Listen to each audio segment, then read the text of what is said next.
a palavra que Deus nos direcionou aqui vai abençoá-los muito, tá bom? Então, se você quiser, R$30 tem ali, renascendo após a pandemia. Êxodo capítulo 3, a partir do verso 1, vocês já sabem que eu gosto de fazer uma leitura um pouquinho mais extensa, então eu vou até o verso 14, tá bom? Êxodo 3, do 1 ao 14, vamos meditar um pouquinho aqui nesse texto. Diz o seguinte: apacentava Moisés o rebanho de Jetro, seu sogro, sacerdote em Midian, e levou o rebanho atrás do deserto e veio ao monte de Deus, a Horebe. E apareceu-lhe o anjo do Senhor. Preste atenção que anjo, na Almeida Revista e Corrigida, está com A maiúsculo. Isso é um indicativo de uma teofania, uma manifestação teofânica. Então apareceu-lhe o anjo do Senhor em uma chama de fogo no meio de uma sarça. E olhou, e eis que a sarça ardia no fogo, e a sarça não se consumia. E Moisés disse: agora me virarei para lá, e verei esta grande visão, porque a sarça se não queima. E vendo o Senhor que se virava para lá a ver, bradou Deus a ele do meio da sarça e disse: Moisés, Moisés. E ele disse: eis-me aqui. E disse: não te chegues para cá, tira os teus sapatos de teus pés. Algumas versões: tira as sandálias dos teus pés, porque o lugar em que tu estás é terra santa. Disse mais: eu sou o Deus de teu pai, o Deus de Abraão, o Deus de Isaque e o Deus de Jacó. E Moisés encobriu o rosto, porque temeu olhar para Deus. E disse o Senhor: tenho visto atentamente a aflição do meu povo que está no Egito, e tenho ouvido o seu clamor por causa dos seus exatores, porque conheci as suas dores. Portanto, desci para livrá-lo da mão dos egípcios e para fazê-lo subir daquela terra a uma terra boa e larga, uma terra que mana leite e mel, ao lugar do cananeu, do eteu, do amorreu, do ferezeu, do eveu e do jebuseu. E agora, eis que o clamor dos filhos de Israel chegou a mim, e também tenho visto a opressão com que os egípcios os oprimem. Vem agora, pois, e eu te enviarei a Faraó para que tires o meu povo, os filhos de Israel, do Egito. Então Moisés disse a Deus: quem sou eu que vá a Faraó e tire do Egito os filhos de Israel? E Deus disse: certamente serei contigo, e isto te será por sinal de que eu te enviei. Quando houverdes tirado este povo do Egito, servireis a Deus neste monte. Então disse Moisés a Deus: eis que quando vier aos filhos de Israel e lhes disser: o Deus de vossos pais me enviou a vós, e eles me disserem: qual é o seu nome? Que lhes direi? E disse Deus a Moisés: eu sou o que sou. Disse mais: assim dirás aos filhos de Israel: eu sou, me enviou a vós. Amém e amém. Deixa eu beber uma água antes aqui. Irmãos, esses últimos dias eu tenho pensado muito sobre propósito. Um termo que nós usamos muito, né, e que muitas vezes nós não compreendemos na totalidade o que é um propósito de Deus em nossa vida, ou o que é um propósito de vida. E eu gosto muito de estudar a origem de palavras, isso nos dá um entendimento melhor do que a gente fala. E a palavra propósito vem do latim proponere, o prefixo pro mais ponere. Pro significa colocar à frente, estar à frente ou frente. Ponere, colocar, pôr, ponere. Então o que é propósito? É colocar à frente, ou aquilo que está à frente, uma interpretação mais ampla, mais comum de se entender. Propósito é aquilo que está à frente. Então o que é propósito? É aquilo que eu vou ocupar todo o meu futuro com ele. O que é propósito? É aquilo que eu vou ocupar os meus dias futuros com ele. O que é propósito? É aquilo que eu me vejo fazendo até o fim dos meus dias. O que é propósito? É aquilo que Deus me deu para fazer até eu descer à sepultura ou até o arrebatamento da igreja acontecer. Isso é propósito. Propósito é aquilo que está à frente, aquilo que está adiante, aquilo que eu me vejo fazendo. E aí, para viver o propósito, tem o chamado, ou a chamada, você pode falar tanto no feminino quanto no masculino. O que é a chamada ou chamada? É quando eu entendo que chegou o tempo de eu começar a viver o meu propósito. Porque tem vezes que eu sei qual é o meu propósito, mas ainda não chegou o tempo de eu vivê-lo, de eu executá-lo. E a chamada, ou o chamado de Deus para mim, é quando dá esse start, eu então começo a viver aquilo que Deus me chamou para fazer.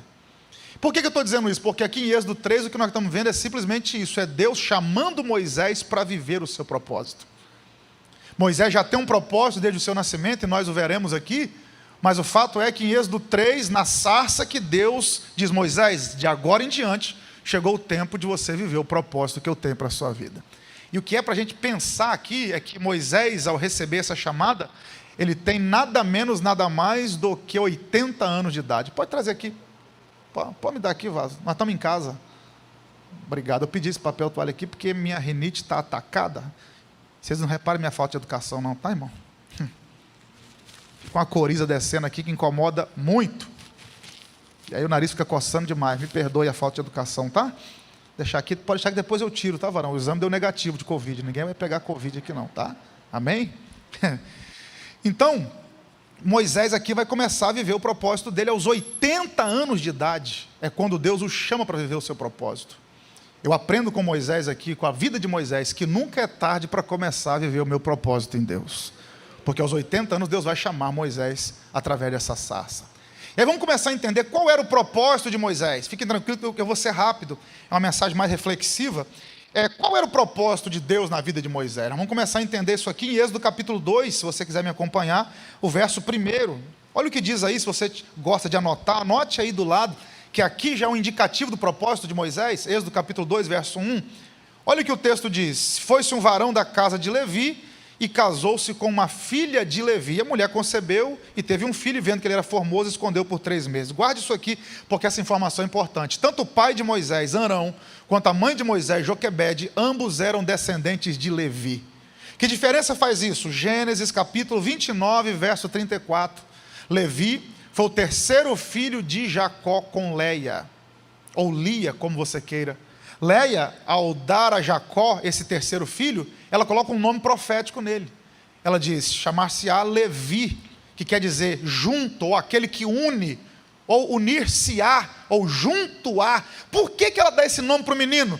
Porque ela falou, esse garoto vai trazer o amor de Jacó para mim, porque ela tinha filhos com Jacó, mas não tinha o amor de Jacó. Então ela falou, o Levi vai trazer o amor do meu amado até a mim. E daí Deus separou a tribo de Levi ao longo da história para ministrar ao povo de Deus. E aqui eu entendo qual é o sentido de ser um levita, um sacerdote.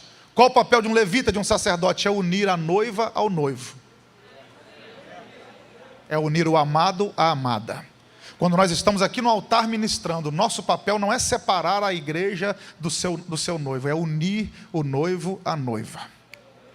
Tudo que eu canto, tudo que eu prego, tudo que eu faço, seja no serviço diaconal, que também na verdade os levitas são diáconos.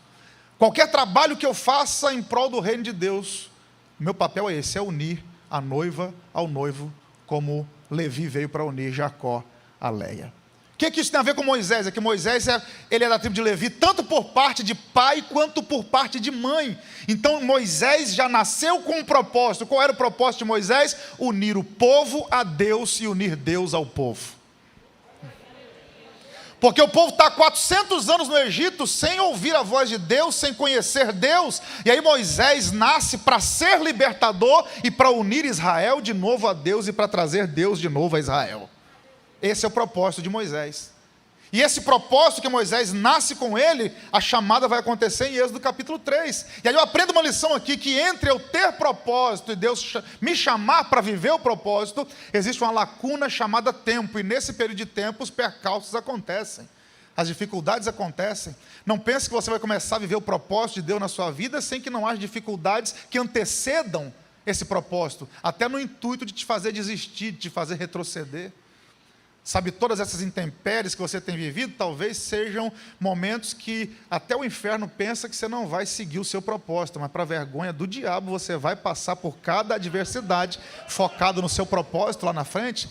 E deixa eu pontuar isso aqui, que a gente fala de propósito, não estou falando de propósito só ligado à vida ministerial não, porque talvez o seu propósito tenha a ver com a sua família. O propósito de Deus na sua vida é para que toda a sua casa seja salva, e que você entre por essa porta dizendo, eu e minha casa servimos ao Senhor. Talvez o propósito de Deus na sua vida é uma empresa que vai empregar centenas, milhares de pessoas, abençoar vidas. Porque a gente acha que o propósito de Deus está ligado só ao serviço dentro da igreja. Não. Talvez o propósito de Deus para a sua vida, jovem, é que você seja um médico, um filantrópico, alguém que vai fazer muita coisa relevante na sociedade, e assim o reino de Deus ser expandido através da sua vida. Isso é propósito.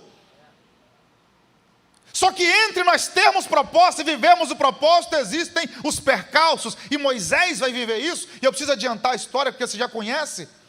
Moisés, ao nascer, ele nasce num período conturbado da história, que Faraó manda matar as crianças. A ordem de Faraó, no último versículo do capítulo 1 de Êxodo, é que lançasse as crianças no rio. E aí Joquebede pega o garoto recém-nascido, coloca num cesto de juncos e solta no rio Nilo. E o cesto vai parar milagrosamente na mão da filha de Faraó. Interessante é que Moisés foi colocado num cesto de juncos. Marca aí, Êxodo capítulo 2, verso de número 3. Por que é importante falar isso aqui? Porque se você pegar uma versão bíblica mais holística, ou seja, uma versão mais próxima do original, mais completa, você vai descobrir que lá em Êxodo 14, verso 1, o nome do Mar Vermelho, um dos nomes do Mar Vermelho é Mar de Juncos. E Moisés, aos 80 anos, vai abrir o Mar de Juncos. Só que quando ele é recém-nascido, ele flutua sobre o Mar de Juncos. Nos juncos. O junco é uma planta muito comum naquela região do Egito. Eu tive o privilégio de ir ao Egito alguns anos atrás, e o Nilo até hoje tem muitos juncos. O que Joquebede pensou? Eu acho que ela era membro da Devec Posse, que ela era muito inteligente. Joquebede falou, ordem é jogar no Nilo, mas Faraó não falou como, então ela fez um cesto de junco, soltou no Nilo cheio de junco, então junco no meio do junco é tudo junco, e o menino passa desapercebido. Só que Deus queria que o garoto fosse parar lá no palácio de Faraó. Só que Moisés, quando era recém-nascido, aos 3 meses, flutuou no junco, mas aos 80 anos o mar de juncos abriu para ele passar. Então tem o tempo de ficar na superficialidade no junco, mas tem o tempo de Deus abrir o mar para você passar pés enxutos pelo meio do mar de juncos.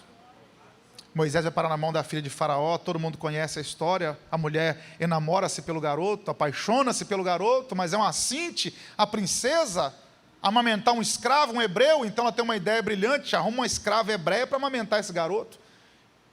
E a irmã do garoto, Miriam, estava vigiando de longe. Ela vê Miriam e fala, arruma uma mulher para amamentar esse menino. E Miriam, sabiamente, que também era membro da Devec Posse, corre até a mãe Joquebede e fala, olha, a filha do Faraó falou que vai criar o nosso irmão, o meu irmão, o seu filho, e falou que precisa de alguém, ainda vai mandar lá um auxílio emergencial. E aí a própria mãe do garoto vai amamentá-lo e cuidá-lo, sendo patrocinada por quem queria matar.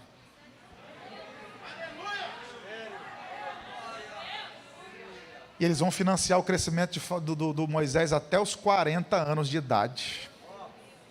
No discurso de Estevão diz que Moisés foi instruído com toda a ciência do Egito. Irmãos, o Egito já é avançado na tecnologia, já é avançado na medicina, na astronomia, na física, há 4.000 anos. Moisés foi instruído com tudo isso, por quem queria matá-lo. Só que tem algo interessante demais aqui. Vamos lá, nós estamos falando do propósito de Moisés. Moisés tem um propósito, e esse propósito, Deus o coloca dentro da casa de Faraó, para ele aprender acerca de Faraó, do Egito, e ser instruído com tudo isso, que ele vai fazer diferença no futuro de Moisés. Só que tem algo que me chama a atenção no verso 10 aqui, chama de todo mundo, olha o que diz Êxodo 2:10, e sendo o menino já grande, ela o trouxe à filha de Faraó, o qual adotou, e chamou seu nome Moisés, e disse, porque das águas eu tenho tirado. Olha aí o texto aí, e sendo o menino já grande. Então Moisés, quando recebeu o nome, ele já era grande. Moisés nasceu e não recebeu o nome. O termo já grande aqui aponta para um adolescente, talvez. Então Moisés recebeu o nome depois de grande, mas ele já tinha um propósito, só não tinha nome. Então aprenda isso aqui, melhor do que ter nome é ter propósito. Por quê? Porque nome não gera propósito, mas propósito gera nome. Vai ter gostinho de bezetacil, mas eu tenho que falar. Enquanto você se preocupar mais com o seu nome do que com o seu propósito, nada vai acontecer. Mas quando você começar a cumprir o seu propósito com afinco, o nome vem a reboque. José vai experimentar isso na vida dele. Porque José, o propósito de Deus na vida de José era interpretar sonhos. E aí quando você chega no episódio que Faraó sonha e ninguém interpreta, o copeiro está lá ouvindo tudo e diz, Faraó, tem um moço lá no calabouço que interpreta sonho. Eu acho isso extraordinário. Por quê? Porque o copeiro não lembrou do nome de José, lembrou do propósito, interpretar sonhos. Então melhor do que ser lembrado pelo nome é ser lembrado pelo propósito. Então não precisa lembrar do nome do pregador, lembra da mensagem que já está bom demais. Por quê? Porque se eu cumprir o meu propósito com afinco, o nome vem a reboque. E Deus tem te visto cumprir o seu propósito. Fica tranquilo que na hora certa Ele manda te chamar onde tiver, para que eles saibam quem é você. Eu sinto graça de Deus nessa palavra enquanto eu a ministro. E Moisés não tem nome, mas já tem propósito. Mas depois ele recebe um nome. Só que chega uma hora que o propósito fala mais alto dentro de Moisés. Escute isso aqui. Êxodo capítulo 2, verso 11 e verso 12. Isso aqui é interessante, me permita passar aqui pelo menos por 2 minutos nesse texto. Ó. E aconteceu naqueles dias que, sendo Moisés já grande, saiu a seus irmãos e atentou nas suas cargas, e viu que um varão egípcio feria um varão hebreu de seus irmãos. E olhou a uma e a outra banda, e vendo que ninguém ali havia, feriu o egípcio e escondeu-o na areia. Aí no outro dia Moisés volta ao mesmo lugar, tem 2 hebreus brigando agora, ele tenta apartar a briga, e um hebreu vira para Moisés e fala: vai me matar igual você matou o egípcio? Vai me enterrar na areia igual você enterrou o egípcio? E aí a notícia chega para Faraó do homicídio que Moisés comete, e Moisés tem que fugir, e vai passar 40 anos na terra de Midian, onde Deus o encontra, na sarça. Ele casa-se com Zípora, filha de Reuel ou de Jetro, que dá no mesmo, torna-se pai, e Moisés passa 40 anos em Midian pelo fato de ter assassinado o egípcio. O que isso tem a ver com propósito? Vamos lá. Qual era o propósito de Deus para Moisés? É que ele livrasse Israel da mão dos egípcios, ok? Só que quando Moisés viu um hebreu sendo afligido, o propósito falou mais alto, sem ele saber. Então o que Moisés faz? Ele faz o que era para ser feito, mas do jeito errado e na hora errada. Por quê? Porque ele matou o egípcio. Não era Moisés que ia matar os egípcios, era Deus. E quando eu tento fazer justiça no lugar de Deus, as coisas saem erradas. Porque a minha justiça é trapo de imundícia, a de Deus é perfeita. Então não queira fazer justiça onde Deus não está fazendo. Segundo erro de Moisés, é que Deus não chamou Moisés para libertar um hebreu da mão de um egípcio. Deus chamou Moisés para libertar todos os hebreus da mão de todos os egípcios. Mas por causa de um hebreu, Moisés atrasou 40 anos o início do propósito dele. O propósito não era libertar um hebreu da mão de um egípcio, era libertar todos os hebreus da mão de todos os egípcios. E Moisés, por causa do pouco, perdeu muito. E quantas vezes eu e você, por causa de precipitação, aquilo que estava tão perto da nossa mão, a gente joga para longe por tomar atitudes precipitadas. Entenda uma coisa: não queira menos daquilo que Deus tem para você. E quantas vezes por causa do pouco a gente perde o muito. Deus tem um chamado para alguém por causa de um pouco, que parece ser a hora, a gente se precipita e acaba colocando tudo a perder. Permita-me mais uma vez citar José, um texto que eu acho extraordinário. Eu já preguei sobre José aqui, sei lá, 2, 3 anos atrás, está na hora de pregar de novo, já que outros pastores têm pregado também sobre José, claro, mas eu vou repetir a mensagem qualquer dia desse. Gênesis capítulo 42, verso 8, os irmãos de José o reencontram na época da fome. Eles vão ao Egito comprar comida e José está lá, e o Gênesis 42, 8 diz que José reconhece seus irmãos, mas seus irmãos não reconhecem. Por quê? Porque quem bate esquece, é quem apanha que lembra. José olha e falou: ah, vocês estão aí. José poderia se revelar para eles naquela hora? Claro que poderia. Sabe quem sou eu? Eu sou o irmão de vocês, que vocês venderam e jogaram no cativeiro. Agora, escuta uma coisa: quem me viu passar na prova e não me ajudou, vai me ver na bênção e vai se arrepender. Tem sabor de mel. Mas José não cantou sabor de mel. José falou: não, calma aí, ainda não é hora. Por quê? Leia o texto de Gênesis 42, quem está me ouvindo diga amém. Amém. Sabe quantos irmãos de José desceram para comprar comida no Egito? 10. Sabe quem são os 10? Os mesmos que venderam ele. Benjamim não foi para o Egito comprar comida. Por quê? Porque Benjamim é filho da velhice de Jacó. Benjamim significa filho da mão direita. Todas as vezes que você vai ver Benjamim, ele está ao lado de Jacó, enquanto Jacó teve vida. Então Benjamim ficou com Jacó, os 10 foram comprar comida, e para eles José estava morto. José viu os 10, parece que é a hora de se revelar. José falou: não, ainda não é a hora. José segurou Simeão e falou: volta lá, só venham aqui de novo quando trouxerem o outro irmão de vocês, o tal do Benjamim. 1 ano depois, aproximadamente, quando a comida acaba, os caras voltam, trazendo Benjamim. Aí Gênesis 45, quando José está diante dos 11, Benjamim e todos os outros 10 que venderam ele fala: agora é hora de eu me revelar. Por que ele espera Benjamim chegar para se revelar, se Benjamim não ajudou a vender ele? Por que ele quer se revelar quando Benjamim está lá, aguça o ouvido? Porque nos 2 sonhos de José, nunca foram 10 feixes de trigo nem 10 estrelas, sempre foram 11. Deus não faz download de 90%. Tem dia que vai parecer que é a hora, vai dizer: ainda não é, aguenta firme, falta só mais um pouquinho.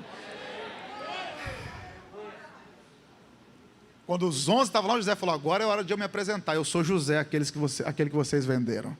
Então, irmão, cuidado, porque tem hora que parece que é o momento, parece que é a hora, parece que é o dia. Quantas vezes nós nos precipitamos e colocamos tudo a perder. Talvez eu tenha vindo aqui só para liberar essa palavra para alguém. Espera mais um pouquinho. Aguenta mais um pouquinho, não faça como Moisés, não se precipite. Moisés precipitou-se, matou o egípcio, enterrou na areia. Aqui está um outro erro de Moisés, enterrar egípcio na areia. Deus não ia enterrar egípcio na areia, Deus ia enterrar no mar. A cova não era na terra, era na água, porque Deus é coveiro até na água. Aí quando eu leio aqui Moisés enterrando o egípcio na areia, o que Moisés está fazendo? Vamos lá, irmão. Moisés está tentando esconder o erro dele na areia. O egípcio foi um erro. Moisés está tentando fazer o quê? Esconder o? Só mais uma vez, o erro. Na areia. Aí quando eu li isso aqui, eu me lembrei de alguns anos atrás, faz bastante tempo, eu tive o privilégio de levar minha família para o Nordeste para passar uns dias de férias, quando eu ainda tirava férias. Estou brincando, que depois da pandemia não deu para tirar férias não, irmão. Mas eu fui para o Nordeste com os meus filhos ainda pequenos, e lá tem um passeio de bugre que a gente faz, de bugre, e o irmão da Devec Natal, o Jânio, que tem um bugre, ele trabalha com isso, e ele me abençoou, falou, pastor, vou te levar para dar um passeio no bugre nas dunas, é um negócio maravilhoso. Ele pergunta, com emoção ou sem? Aí o pau quebra, irmão. Eu fui passear no bugre e eu sempre curioso, mineiro, curioso que só. Quando ele começou a andar, eu falei, Jânio, pelo amor de Deus, deixa eu dirigir esse trem. Deixa eu dirigir esse bugre aqui na areia, que está gostoso demais. Ele falou, pastor, não posso deixar o senhor dirigir o bugre. Eu falei, por quê? Tem areia só. Ele falou, não, porque tem que conhecer o lugar. Sabe por quê, pastor? Porque as dunas mudam de lugar com o vento. Então, se o senhor não conhecer o lugar, pode ter um tronco, pode ter uma pedra, pode ter um abismo, o senhor não conhece e cai. Por quê? Porque as dunas mudam de lugar. Por que eu não posso enterrar nada na areia? Porque o vento revela o que está por debaixo da areia. Moisés enterrou o egípcio na areia pensando que iria esconder. Deixa eu te falar, a única coisa que esconde pecado, que apaga pecado, é o sangue de Jesus, a areia não.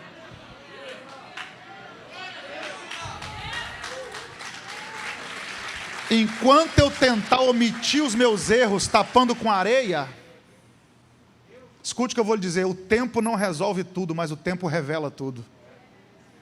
Nós temos a habilidade de transferir tudo para a conta do tempo, né? O tempo vai resolver. Não, irmão, o tempo não resolve, não. O tempo não cura um câncer, o tempo revela um câncer.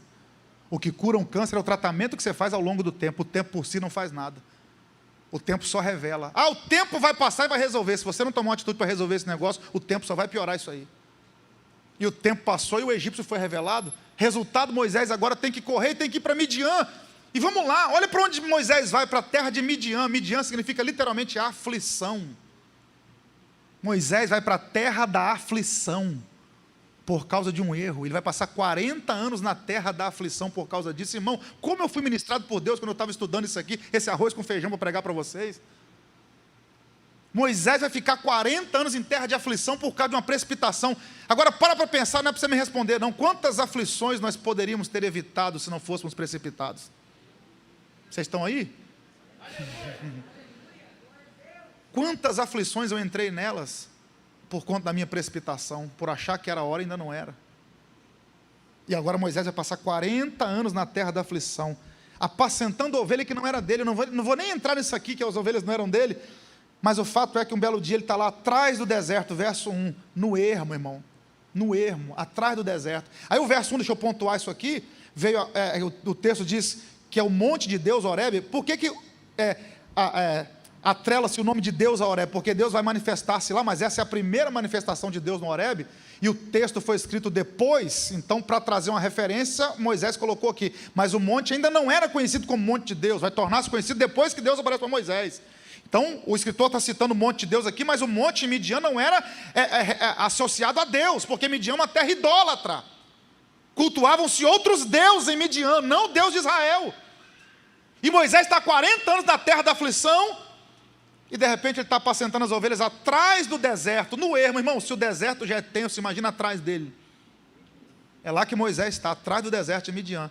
E de repente Moisés percebe que uma sarça, um arbusto, muito comum na região do Mar Morto, está queimando. E aí existem várias explicações para isso aqui. Há quem diga que a seiva da sarça era inflamável, há quem acredite que ela soltava um gás inflamável, há quem acredite que os seus frutos e flores brilhavam, por isso acreditava se queimava. O fato é que era comum ver sarças acesas, mas o que chamou a atenção de Moisés foi o fato dela estar queimando e não se consumir. Por quê? Porque o fogo de Deus não consome, ele purifica. Quando aquilo chamou a atenção de Moisés, o que Moisés faz? Ele se aproxima. E quando Moisés aproxima-se, Deus brada do meio da sarça, é extraordinário: Moisés, Moisés! E ele disse: eis-me aqui. E aí no verso 5 Deus diz: não chegue para cá, tira a sandália do seu pé, ou dos seus pés, porque a terra é... Irmão, essa aqui eu preciso da sua ajuda. Eu sei que a máscara incomoda, mas se você me ajudar eu vou lhe agradecer muito. Deus disse: não chega aqui calçado, tira a sandália, porque a terra é... Que terra é essa que Deus está chamando de santa? É a terra de Midian, a terra de aflição. Mas quando Deus desceu nela, a terra ficou... Eu posso estar no lugar mais inóspito do planeta, mas se Deus descer lá, a terra fica santa. Eu posso estar no lugar mais difícil do planeta, se Deus descer, a terra fica santa. Ei, pastor, lá onde eu trabalho é difícil demais. Deus desceu, a terra vai ser santificada. Lá no quintal onde eu moro as coisas são difíceis demais. Deus desceu, vai mudar a sorte da terra. O importante não é a terra que você está, é quem está com você na terra, é quem se revela na terra para você. E só quem crê que Deus ainda muda a sorte de lugares, erga sua mão aí, me ajude a adorá-lo, porque Deus trouxe gente aqui para dizer: você pode estar em terra de aflição, mas eu desci lá, vai virar a terra santa. Aleluia! Esse ambiente difícil que você tem vivido, e eu sei que Deus está falando com gente aqui, esse ambiente complicado que você tem vivido, de aflições, Deus está dizendo: quando eu desço, eu mudo a sorte do lugar. Moisés, não se achegue para cá, porque a terra é santa. Antes, Moisés, tira a sandália dos seus pés. Vou pontuar 3 coisas aqui, porque Deus manda Moisés tirar a sandália dos pés, a gente já parte para a conclusão. Moisés, vem, mas tira a sandália, não venha calçado. Por quê? Porque só andava calçado quem era senhor. Escravo andava descalço, servo andava descalço. Se você lembrar aí do texto de Ruth, por exemplo, quando Boaz vai remir Ruth, ele troca as suas sandálias com os anciãos da cidade de Belém. Por quê? Porque a sandália falava de autoridade. Então, quando você empenhava a sua palavra, trocava-se a sandália. Ou seja, a minha autoridade está submissa à sua e a sua à minha. Uma palavra é dada ao outro. Então, por exemplo, Lucas 15, quando o filho pródigo volta para casa, uma das primeiras ordens do pai: tragam de novo uma sandália para o meu filho. Por quê? Porque só andava descalço quem era escravo, quem era servo. O Senhor andava calçado. E Moisés está 80 anos pensando que manda em si mesmo. Mas quando ele chegou, ele falou: tira a sandália, porque aqui você achou um que é maior do que você. Tira a sandália dos seus pés, Moisés. Você achou um que é maior do que você. Segundo, por que Deus manda Moisés arrancar as sandálias? Isso aqui eu acho extraordinário. Ainda falando desse primeiro tópico, que Moisés encontra alguém que é maior do que ele. Eu tive o privilégio de ir no Museu do Cairo, no Egito, e ter um trono de um faraó lá dentro de uma cúpula de vidro. Não me pergunte qual faraó, porque são muitas dinastias, eu não guardei o nome daquele. Mas há o trono de um faraó, no ouro, todo em ouro, e tem lá entalhado no ouro a imagem de um faraó tirando a sua sandália e dando para uma mulher. Quando eu vi aquilo, imediatamente me aguçou a curiosidade. Eu chamei o guia da caravana, o Said, falei: Said, um egiptólogo que morou no Brasil, fala português fluentemente, tornou-se amigo. Falei: Said, o que significa esse faraó dar a sandália para essa mulher? Porque imediatamente eu me lembrei, né, de Moisés. E Deus está usando com Moisés uma linguagem que Moisés conhece, porque Moisés passou 40 anos no Egito, ele sabe o que significa tirar a sandália. E eu falei: Said, por que o faraó está dando a sandália para a mulher? Ele falou: porque quando um homem se apaixonava por uma mulher para mostrar o quão importante ela era, ele dava as suas sandálias para mostrar que estava submisso a ela agora, a sua autoridade. Ela era maior do que ele, ela era melhor do que ele. Vai dar sandália para a mulher pensando que isso vai funcionar? Não, que isso é lá no Egito, viu, irmão? Compra um negócio que presta para sua mulher, um brinco lá da Swarovski, um negócio bacana, viu? Não vai dar sandália havaiana não, que vai dar ruim para o teu lado. Você não é egípcio? Mas quando um homem dava a sandália para a mulher, ele estava dizendo que ela era melhor do que ele, que ele estava apaixonado por ela. Uma das razões de Deus mandar Moisés tirar a sandália é isso: Moisés, você está encontrando alguém que é melhor do que você? Por que Deus manda Moisés tirar a sandália? Aguça o ouvido. Porque a sandália traz resquícios.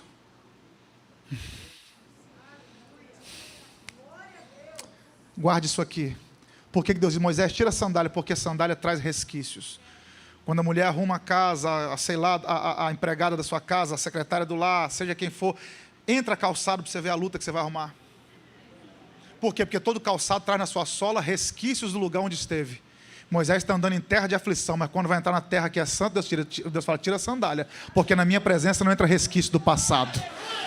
Eu vou liberar essa palavra. Na presença de Deus, nada do seu passado vai influenciar. Toda sujeira ficou para trás. Toda sujeira ficou para trás. Tudo aquilo que te impedia ficou para trás. Não vai entrar resquício da sua vida na presença de Deus. Quem acredita nisso? Me ajude a adorar a Deus aí. Foi Jesus quem falou. Quando chegar numa cidade que ninguém quiser receber, sacode até o pó da terra do seu sapato. Por quê? Porque a gente não leva resquício de lugar de provação.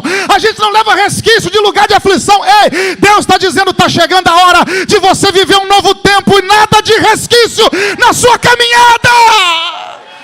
Tira a sandália, Moisés. Tira a sandália, Moisés. As coisas velhas se passaram, tudo se fez novo. Tira a sandália. Tira a sandália por quê? Porque você encontrou um que é maior que você. Tira a sandália por quê? Porque você não vai trazer resquício para a minha presença. Terceiro, tira a sandália por quê, Moisés? Porque o solo da sandália é artificial. Por mais confortável que seja esse tênis aqui, que é barato demais. Agora esse sapato aqui não. Aqui a chapa é quente, ali também. Nós estamos na intermediária. Agora aqui, vaso, isso aqui você não compra o par, você compra o pé. Quanto é cada pé? Aí o cara faz o balanço. Isso aqui também, ó. Isso aqui é outro nível. Quê? Isso aqui, irmão, os caras dão um chute na sua canela com um sapato desse, agradeça a ele. Mas o fato é que por mais confortável que seja o sapato, a sola é artificial.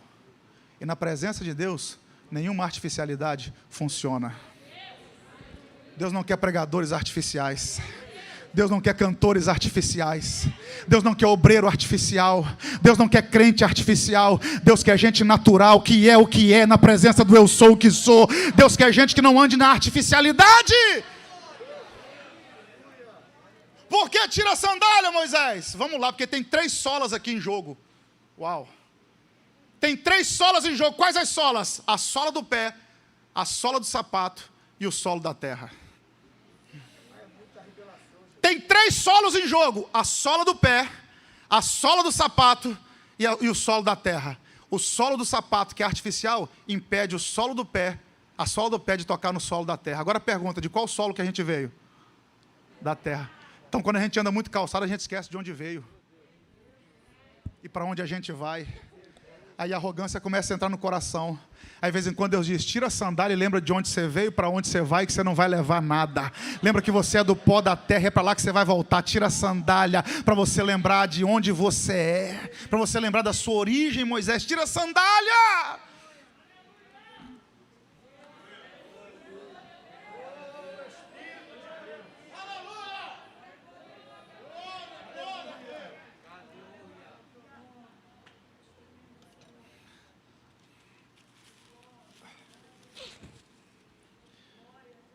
Aí quando Moisés tira a sandália, que ele entra diante de Deus, irmão, isso aqui é extraordinário. Aguça o ouvido para isso aqui, ó, verso 6. E disse mais, eu sou o Deus de teu pai, o Deus de Abraão, o Deus de Isaque e o Deus de Jacó. E Moisés encobriu o rosto porque temeu olhar para Deus. É o primeiro véu que Moisés usa. Sempre que Moisés tem um encontro com Deus, ele cobre o rosto. Moisés encobriu o rosto. Mas o que eu quero chegar aqui, ó, é Deus olhar para Moisés e falar assim, eu sou o Deus de Abraão. Eu sou o Deus de Isaque. Eu sou o Deus de Jacó.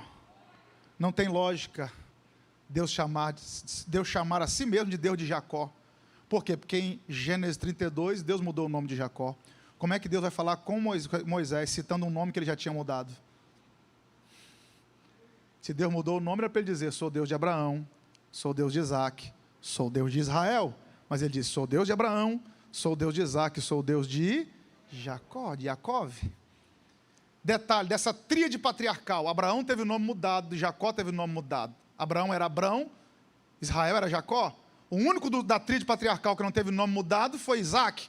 E por que muda-se o nome de Abraão, muda-se o nome de Jacó, mas não muda o nome de Isaque? Porque o nome de Abraão foi o pai quem deu, o nome de Jacó foi o pai quem deu, o nome de Isaque foi Deus quem deu. E aquilo que Deus nomeia, ninguém muda o nome.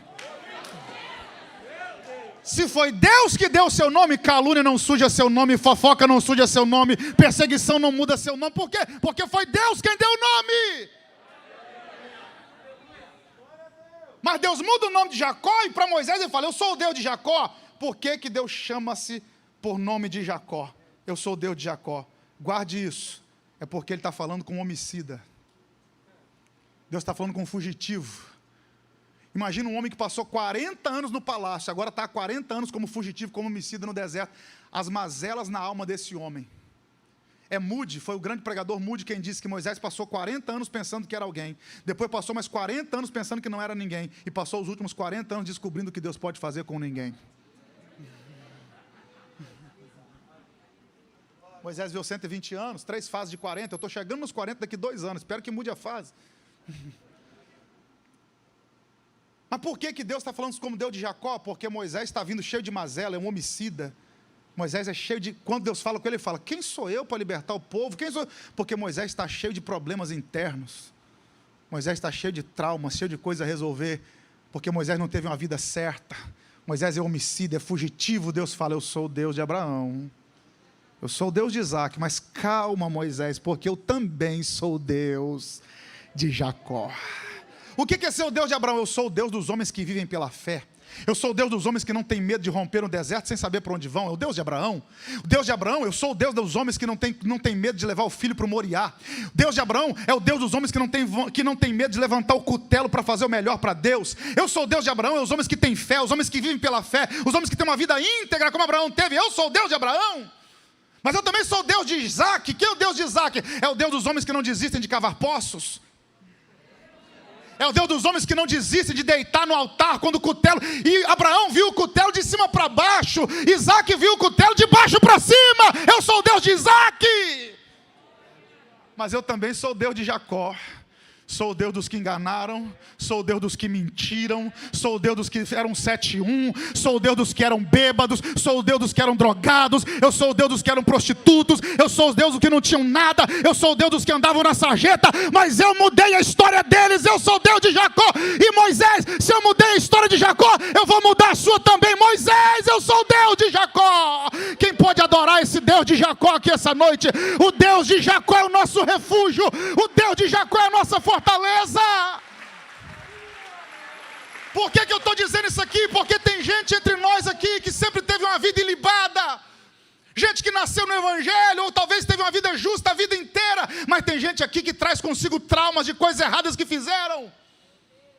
Gente que quando põe a cabeça no travesseiro começa a lembrar de erros do passado. Aí Deus te trouxe aqui para dizer: fica tranquilo, eu sou o Deus de Jacó. Me ajuda a adorar a Deus aí, irmão, já estou encerrando.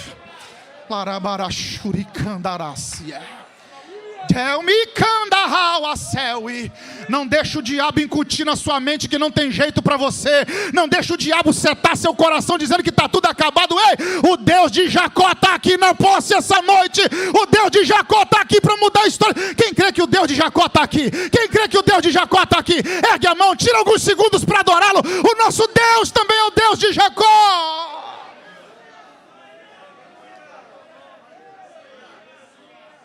Ele é o Deus de Abraão, Ele é o Deus de Isaac, mas Ele também é o Deus de Jacó.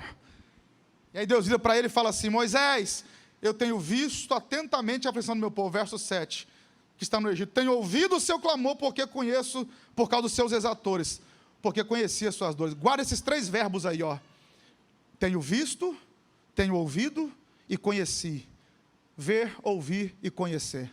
Isso aqui é lindo, por quê? Porque nós servimos um Deus que vê, que ouve e que conhece. Vou repetir: o seu Deus é um Deus que vê, que ouve e que conhece.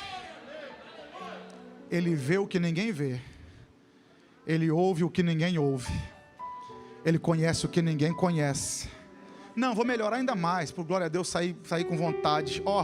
Ele viu aquilo que ninguém viu, mas Ele viu quando alguém te humilhou. Estava só você e outra pessoa, mas a palavra foi tão dura que te humilhou, te envergonhou. Até hoje, quando você lembra do que você ouviu, você fica rubro. Mas Deus está dizendo: eu vi.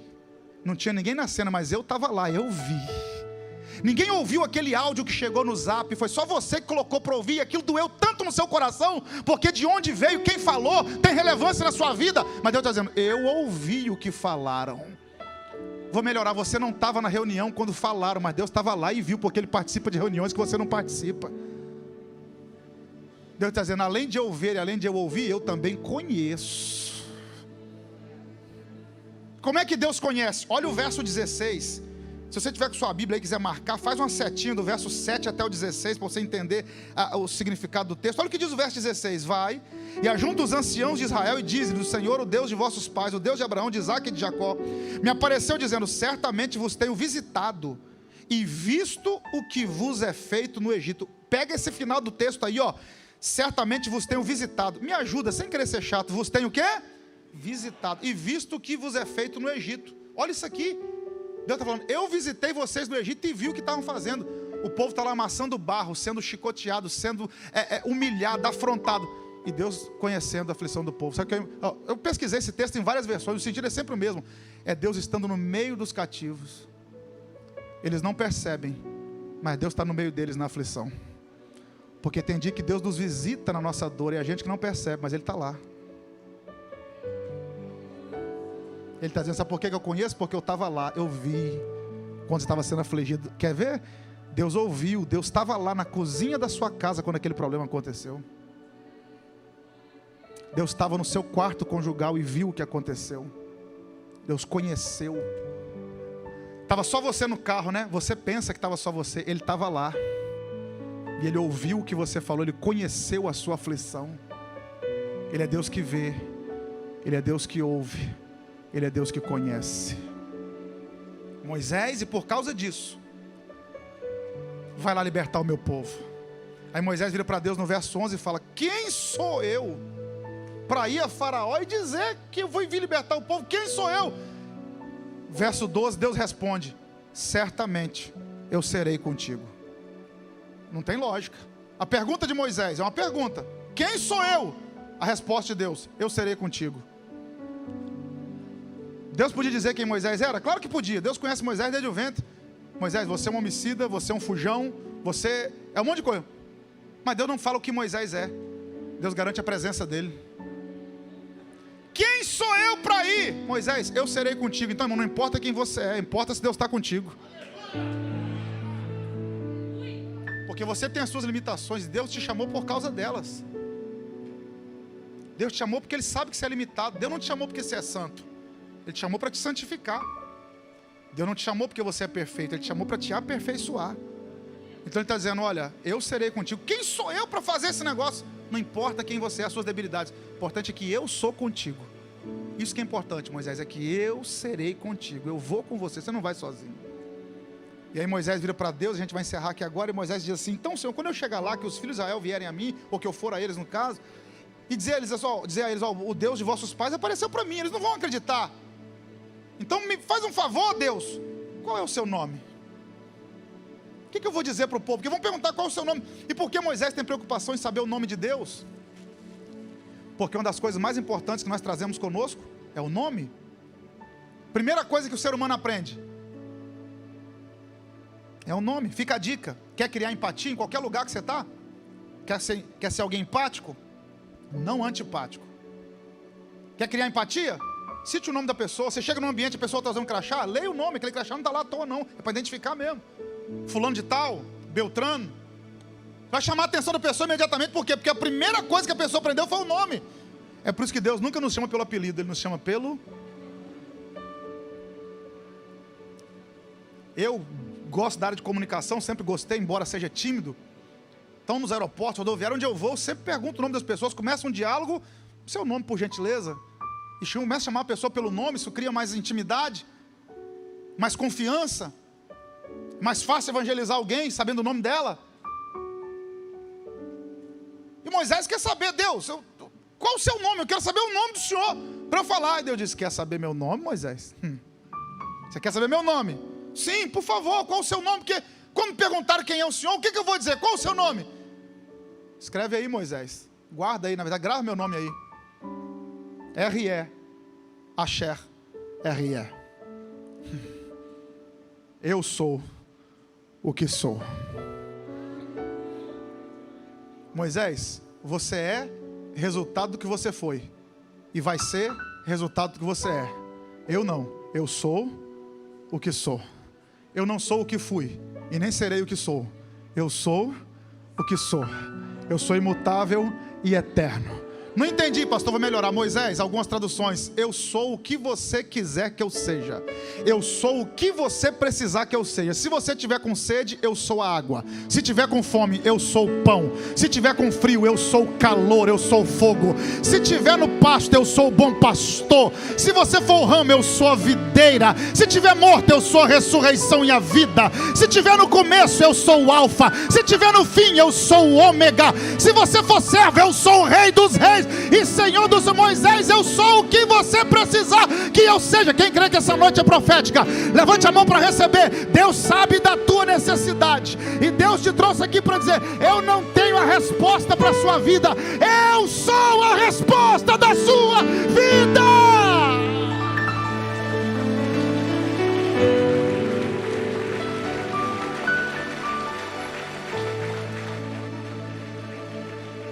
Pode me ajudar a adorá-lo aí, ficando de pé e adorando a Ele, que nós vamos orar.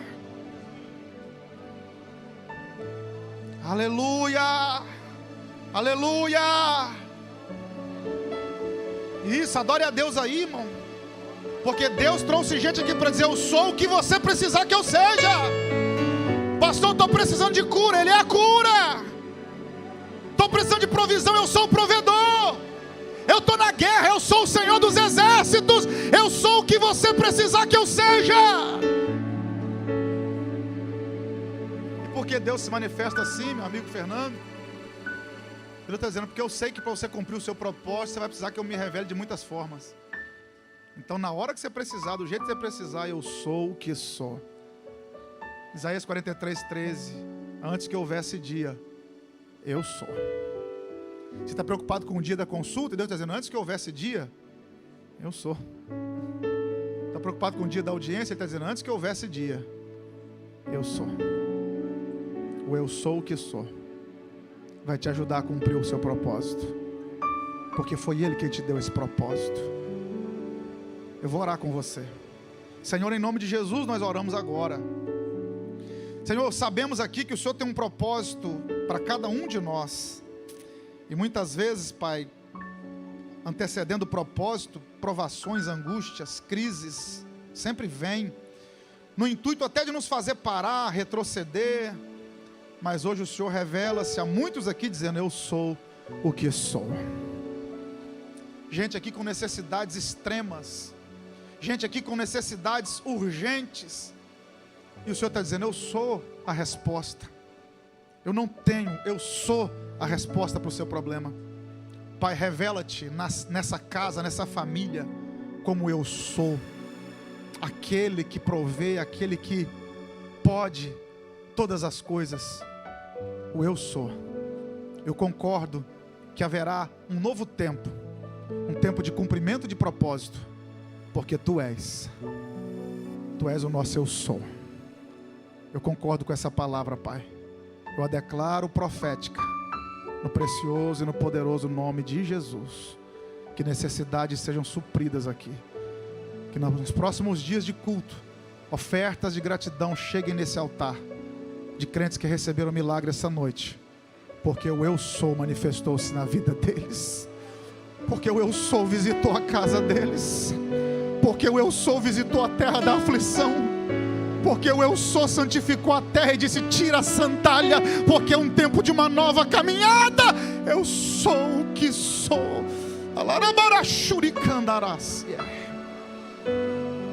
Eterno Deus de Israel, visita o teu povo com provisão na vida dos teus filhos, em nome de Jesus. Nós assim oramos, que assim seja.